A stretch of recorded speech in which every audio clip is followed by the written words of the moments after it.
One of the big complaints at that protest, banks raising interest rates on credit cards. It's happening all across the nation, leaving consumers to face some hard choices. NBC senior investigative correspondent Lisa Myers reports now. Hank Parker was laid off in November and has since been able to find only part-time work. Yet he still managed to keep paying all his credit cards on time and pay much more than the minimum. So based on these, you were never late? Never.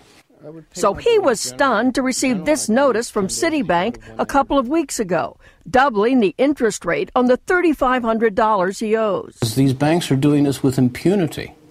I mean, how can something like this happen where I've done nothing wrong?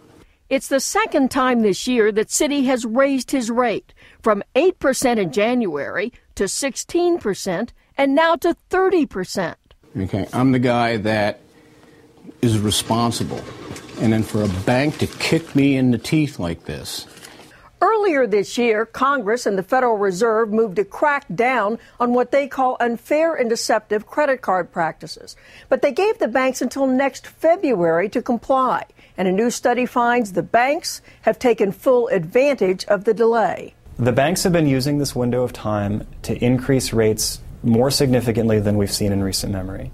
The study finds that since January, rates have gone up 20% across the board.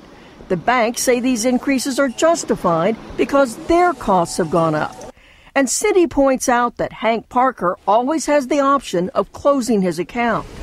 But Parker argues that banks like Citi, which were bailed out by taxpayers when they were in trouble, should show some compassion for struggling Americans.